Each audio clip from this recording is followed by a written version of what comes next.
Quand vous pensez à Collioure, vous pensez au peintre, vous pensez à son château, vous pensez peut-être aussi aux anchois.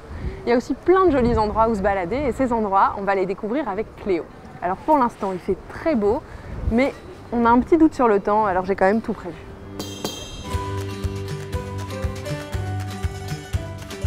Je m'appelle Charlotte et je trouve qu'on vit dans un pays formidable. Les terroirs, la gastronomie, les paysages. Mais ce que j'aime le plus, sans doute, c'est les rencontres. Si comme moi, vous êtes convaincus que les plus belles découvertes se font souvent au bout de la rue, alors nous sommes faits pour nous entendre.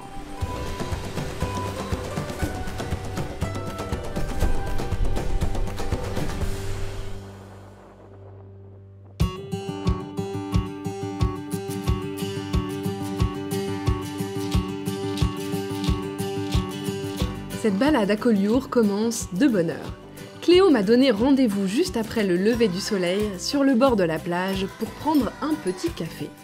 Elle est guide ici à Collioure et pour la petite histoire, elle habite juste en face de cette plage.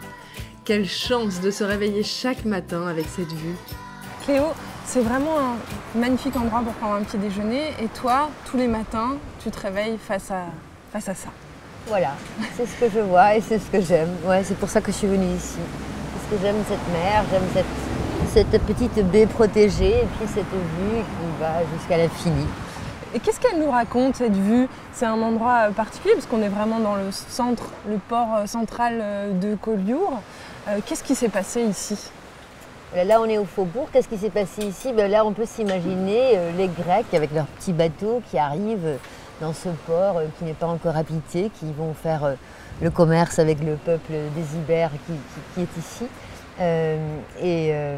Voilà, qui vont nous amener la vigne par exemple, et qui vont construire là en hauteur sur ce rocher épineux où maintenant il y a le château royal, les premières habitations creusées dans le roc. Et alors ici il y avait des bateaux aussi? Ici, alors oui, plus tard on devient un port de pêche. Au 19e, il y avait Sète qui est un grand port de pêche, et après c'était Collioure. Voilà. Il faut s'imaginer sur la plage là, 160 barques catalanes, ces belles barques avec des jolies couleurs. C'est parce que c'est aussi beau que tu t'es installée ici? Oui, c'est un peu pour ça, mais c'est parce que je connais ce village depuis longtemps. Moi je suis du Nord, je suis de la Hollande, je viens encore plus loin que toi. Mais ma grand-mère est née dans ce petit village en 1914. Ah, c'est génial. Voilà. Et donc tu venais ici Alors, je venais chaque été, mon père et ma mère descendaient en voiture avec les 3 enfants derrière et on allait retrouver voilà, le soleil. Ah, c'est vrai que la nature est présente, on voit des jardins derrière et puis surtout il y a les Pyrénées juste derrière nous, la mer, le vent aussi, oui, le vent. qui est assez présent. Le vent et aujourd'hui un petit peu le froid aussi, ce qui est inhabituel. Et puis cette petite crique, il y a aussi des gens importants qui se sont installés ici en fait. Bah ouais, là en 1905, il y a Henri Matisse, le grand peintre, qui a pris un atelier juste là, avec cette magnifique vue. Henri Matisse qui arrive donc à 35 ans à Collioure, qui est un peintre à l'époque pas encore très connu. Il cherche son style, il ne l'a pas encore trouvé et c'est à Collioure qu'il va se libérer de toutes ces contraintes. Et le fauvisme, hein, ce courant de peinture qui est à la base de l'art moderne, né dans ce village. Ici. Ici, voilà. C'est ça aussi qui attire les gens à Collioure ou on vient encore ici à cause de Matisse? C'est-à-dire que mondialement, Matisse c'est quand même un sacré monsieur, ouais. Hein, bien connu par tout le monde. Donc Collioure et Matisse sont associés parce que voilà, son début de sa carrière se passe ici et ces toiles ramenées de Collioure vont être des chefs-d'œuvre qui sont dans tous les musées du monde. Moi je suis médiatrice culturelle à la Maison du Fauvisme, donc je reçois tous les jours des gens à la recherche de cette belle histoire. Et c'est des gens qui viennent voilà, d'Australie, d'Amérique et qui ont entendu que Collioure et Matisse sont associés et qui veulent retrouver quelque chose de cette lumière, de ces couleurs, de ce village. On comprend qu'il a été inspiré. Hein. Oui.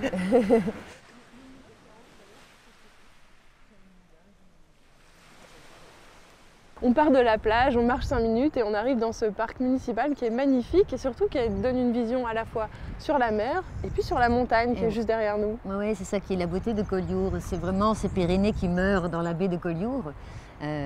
Voilà, on a longtemps fait le commerce sur cette Méditerranée. Et puis on a été protégé par ces montagnes, hein, avec nombreux forts et châteaux qu'on a construits comme ça autour de Collioure. Et on voit l'importance qu'avait ce village à l'époque. Et donc les Pyrénées, c'est une frontière naturelle entre la France et l'Espagne, mais Collioure, ça a été pas que français. Oui, il y a eu des va-et-vient Ouais. entre l'Espagne et avant ça l'Aragon, hein, avant que l'Espagne soit unifiée. Et c'est qu'au XVIIe siècle que vraiment les Pyrénées deviennent la frontière avec l'Espagne. Alors dans les montagnes, on voit aussi qu'il y a beaucoup de vignes. C'est une culture qui est importante ici. Bah oui, à Collioure, voilà, c'était la pêche et le vin, hein, les Colliourins qui avaient un pied dans la mer, un pied dans la montagne.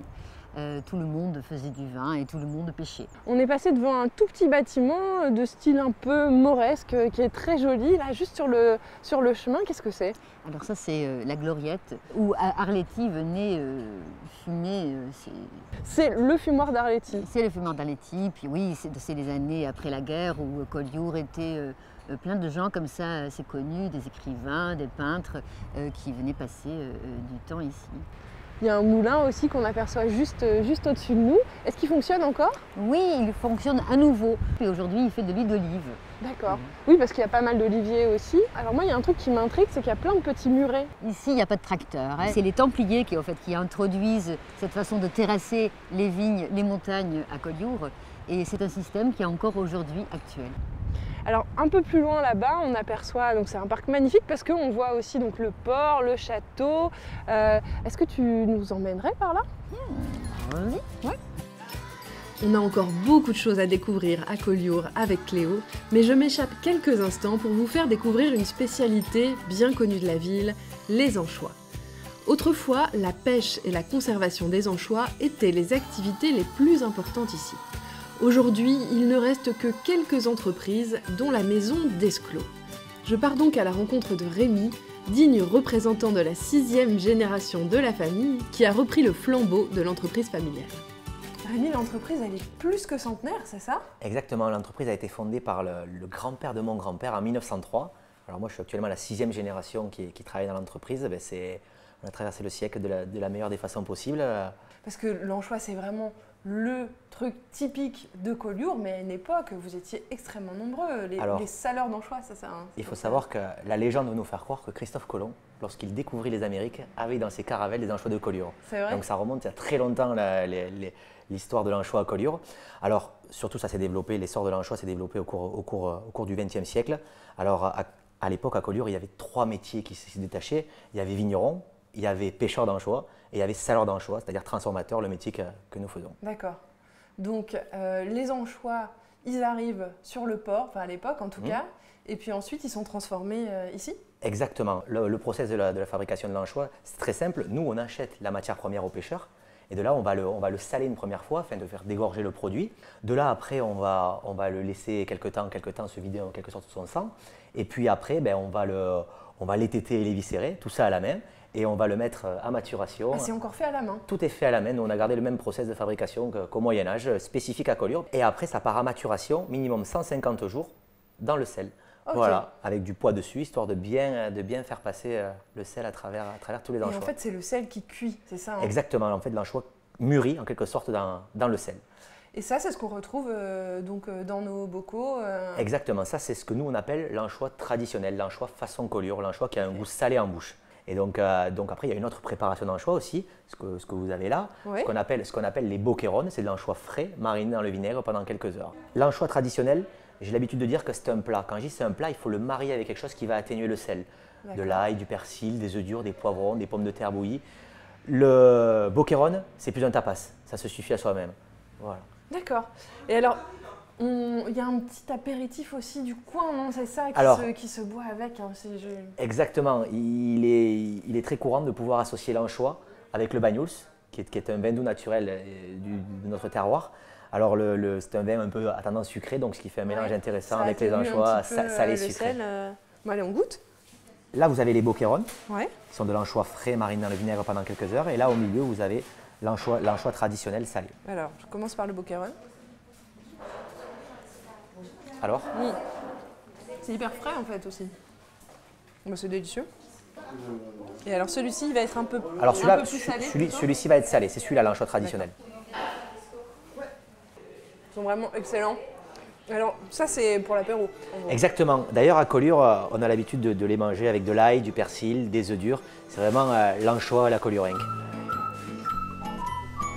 Je retrouve Cléo de l'autre côté de la plage, au château.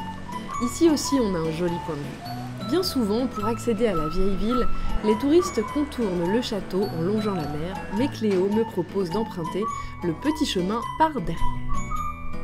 Cléo, c'est une vue du château qu'on n'a pas l'habitude de voir, justement. Bah oui, c'est pour ça que je vous y amène. Moi, j'adore passer par ici, même au mois d'août, quand il y a beaucoup de monde à Collioure, où il y a 20 000 visiteurs par jour. Là, on trouve toujours un petit moment de calme. Alors, ce qui est assez incroyable, c'est qu'on voit donc, que le château a été construit pratiquement directement dans la roche, quoi. Voilà, il faut s'imaginer ce grand rocher où les premiers habitants de Collioure vont construire leur maison. Il y a plusieurs strates, hein, il y a des différentes époques. Non, voilà, à Collioure, dans le château, on voit toute l'histoire du village. Alors, voilà d'abord les premiers habitants, moins 600 avant Jésus-Christ, puis arrivent les Romains. Là, ils n'ont pas laissé beaucoup de traces, mais ils avaient fait un petit château.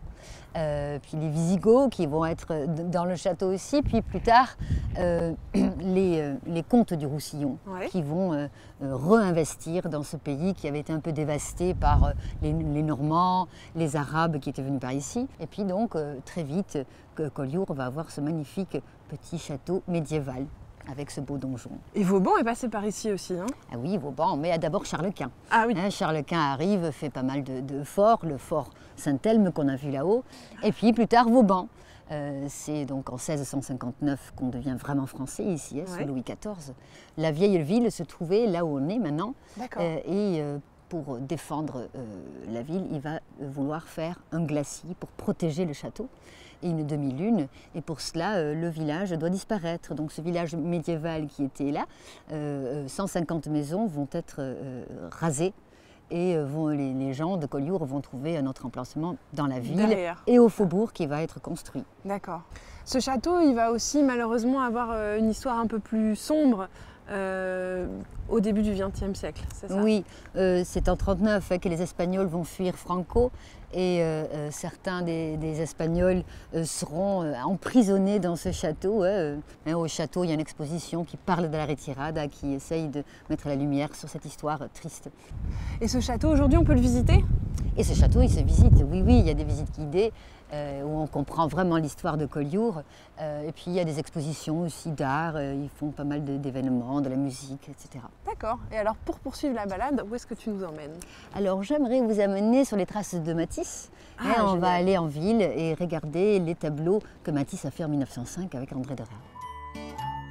Voici une autre spécificité de Collioure. Beaucoup de peintres sont venus y trouver l'inspiration, et notamment Henri Matisse. Et vous allez voir que les maisons de la ville doivent peut-être un peu leur couleur à cet artiste qui a révolutionné la peinture. On descend tranquillement, la mer est juste là. Comment s'appelle ce quartier? Alors ça, c'est le quartier du Faubourg. C'est le quartier le plus pauvre à l'époque de Collioure, où on retrouve toutes ces maisons colorées où habitaient les pêcheurs. D'accord. Et c'est toutes ces couleurs qui ont inspiré Matisse? Matisse avait les couleurs dans son cœur et il les a mis sur les façades des maisons parce qu'en fait les maisons n'étaient pas aussi colorées à l'époque. Ah, d'accord. Elles étaient d'un rose pâle, un peu on peut dire couleur langouste bouillie, voilà. Belle image. Et donc finalement c'est presque lui qui a inspiré la couleur des maisons aujourd'hui. Oui, il a une grande influence sur ce village.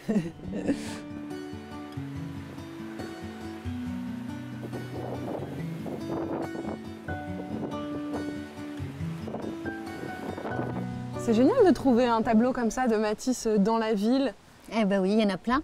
En fait, il y en a 9. Il y a 9 reproductions de Matisse et Derain qui sont partout sur les remparts et en haut du village. Ça, c'est le port. Oui, on voit l'église Notre-Dame des Anges, cette magnifique église qui a les pieds dans l'eau, chose unique dans le monde, que là, Matisse a transformée dans une grande masse verte. Voilà, c'était ici, en fait. Donc là, en fait, c'était la plage, c'est ça? Oui, alors il faut s'imaginer une grande étendue de plage qui allait jusqu'au château et jusqu'à l'église. Les bateaux étaient allés sur la plage. L'hiver et l'automne se reposaient souvent là au pied du mur. Et là, il y avait les ravaudeuses qui ravaudaient ces filets et donc une soixantaine de barques. Et alors, la plage, elle a une particularité, c'est qu'en fait, c'est pas du sable. Les touristes, ils n'aiment pas toujours, mais nous, on aime bien. C'est légalé, c'est propre, et puis c'est joli. En termes de couleur, c'est voilà, aussi beau. Voilà, c'est joli, ouais. Alors ce tableau, c'est Signac, c'est ça?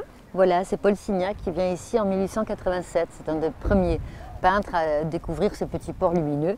Et c'est lui qui va dire à Matisse de venir à Collioure. D'accord, et on reconnaît bien en fait. Hein. Voilà, moi je suis toujours assez fière de mon village.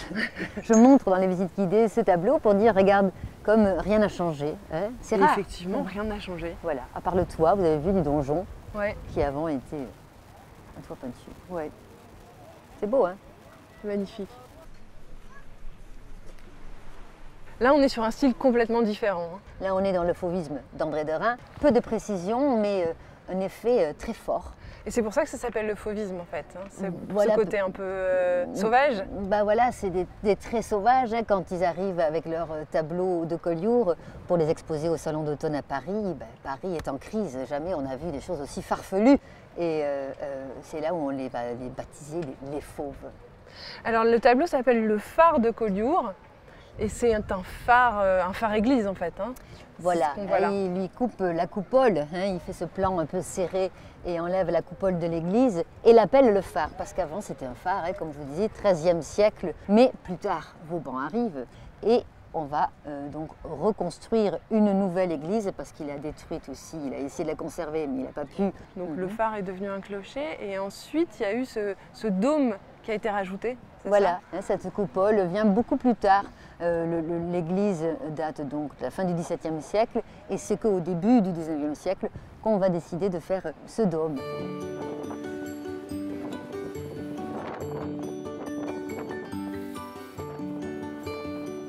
Sur ce tableau, les rochers, ils ont une couleur orangée. Ça ressemble un peu finalement au réel. Oui, on peut dire que la côte vermillon, hein, donc la côte rouge, parce que les rochers deviennent rouges, ils contiennent beaucoup de fer et deviennent rouges souvent avec le coucher du soleil. Et donc la côte vermeille, c'est de où à où? Ça commence au Racou, donc Racou c'est la fin de l'Argelès et ça va jusqu'à Cervères. D'accord. Et c'est les particularités de ce littoral, c'est des petites criques, c'est ça? Voilà, il y a plein de jolies petites criques, c'est des petites plages très protégées et puis on peut se promener le long de ces... Les chemins, c'est ça? Voilà, il y a plein de petits chemins dans les vignes, au bord des rochers, c'est magnifique. D'accord. Et alors juste derrière nous, c'est la chapelle Alors c'est la petite Saint-Vincent. chapelle de Saint-Vincent. On s'est mis un petit peu à l'abri pour évoquer cette chapelle, c'est la chapelle Saint-Vincent, c'est ça? Oui, c'est Saint-Vincent. Saint-Vincent, il est très important pour Collioure. Voilà, il est mort à Collioure, martyrisé par les Romains en 303. D'accord. Voilà, il y a eu des miracles et on a érigé cette chapelle à son honneur. Qui n'a pas toujours été reliée à la terre, hein, c'est ça? Voilà, ouais, il faut s'imaginer que ça, c'était une petite île. C'est une tour qu'on voit là-haut? Alors ça, c'est la tour de Madeloc et la tour de la Massane. C'est des tours du XIIIe siècle c'est des tours de signaux. On faisait des signaux de fumée ici? Voilà. On communiquait des messages jusqu'à Perpignan, jusqu'à Bayonne même. Incroyable. Voilà, c'était très très rapide parce que donc l'information arrivait là, puis on faisait un feu, et suivant et suivant.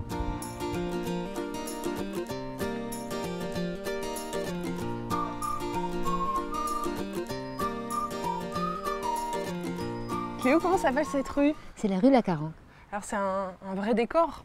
Oui, c'est magnifique ici. C'était les maisons des officiers parce qu'on est juste en bas du fort Miradou, D'accord. le fort que Vauban a construit.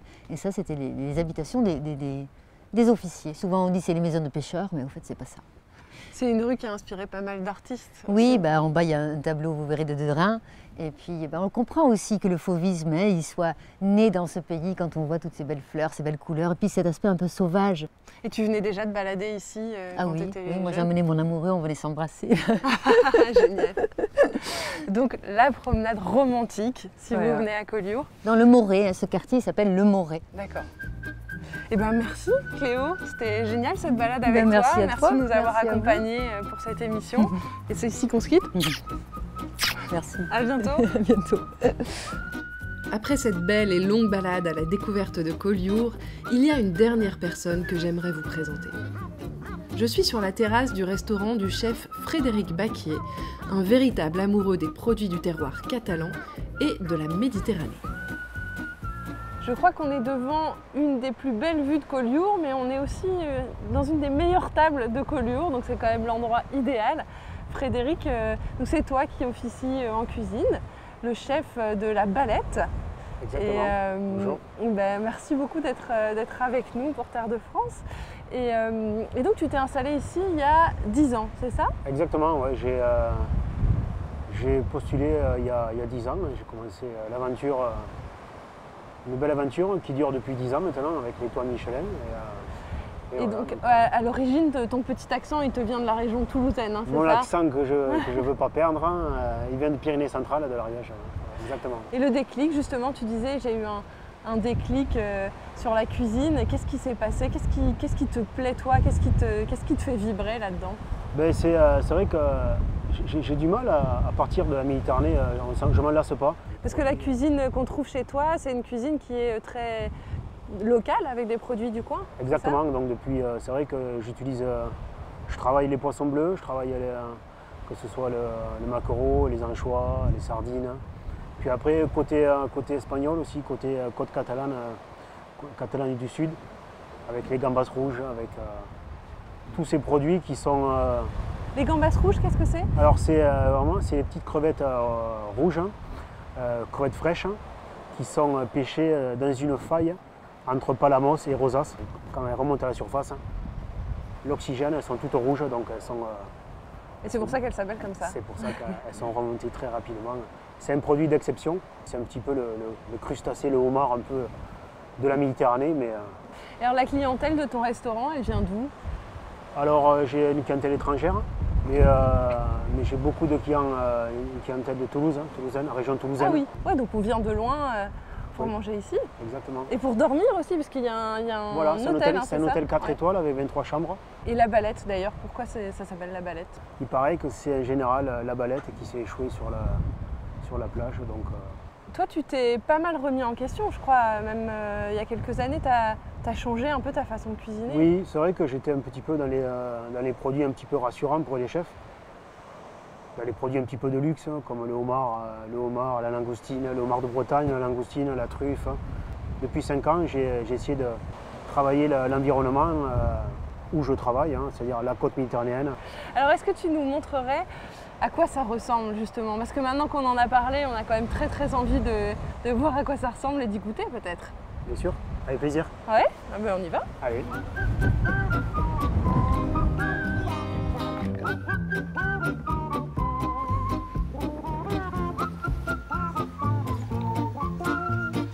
Frédéric, qu'est-ce que tu as pensé nous préparer aujourd'hui? Alors là, je vais vous préparer un encorné de Méditerranée avec du boudin noir et des petits artichauts violets de la région, du département. D'accord. De la Salanque plus précisément. Et le boudin aussi, il vient d'où? D'ici, de la région aussi, production un côté un peu épicé, un côté un peu poivré. Catalan, c'est ça? Exactement. Alors comment ça se passe? Alors on va travailler l'encorné sur une forme... on oublie un peu la plancha avec l'encorné, avec la persiade. Donc là, je l'ai travaillé un peu à basse température, avec une cuisson à 100 degrés, pendant 20 minutes au four. Alors j'ai travaillé l'encorné à plat. Bien sûr, je l'ai vidé au préalable. Alors on va disposer des petites tranches de boudin. D'accord. Alors là, je viens fermer. 6 tranches. Voilà, là je viens fermer. Donc on le ferme bien, voilà. On dirait presque un bonbon. Exact. Donc ça part en cuisson dans une plaque, Ouais. au four au bain-marie. Et après, voilà, on obtient, après cuisson, j'ai pris un peu d'avance, on obtient ça. Donc après, on vient tailler de jolies tranches.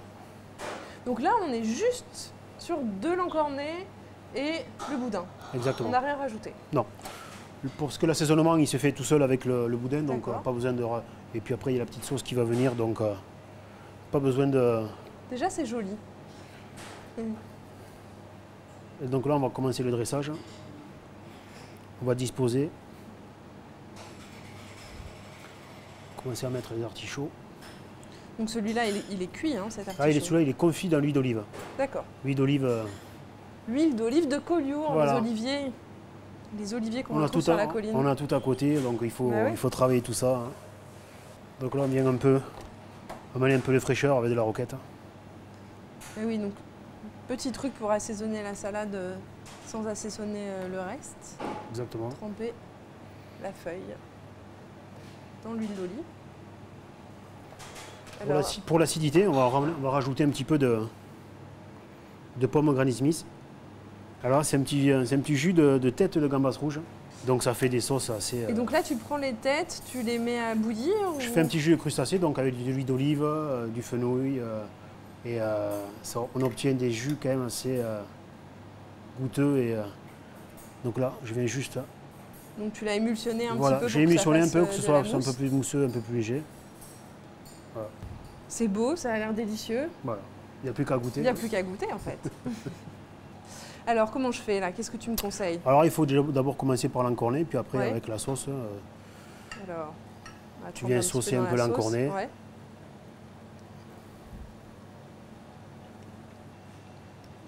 C'est assez exceptionnel avec le petit... C'est vrai que les pommes, La sauce est importante. ça donne vraiment un Et goût la aussi, pomme, voilà, ça réveille, autrement ça réveille un peu le plat. Ouais.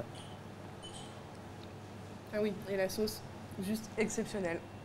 Une bonne sauce, ça fait un grand plat, donc c'est important le sauce. Ben merci Frédéric. Merci à vous. On s'est régalé.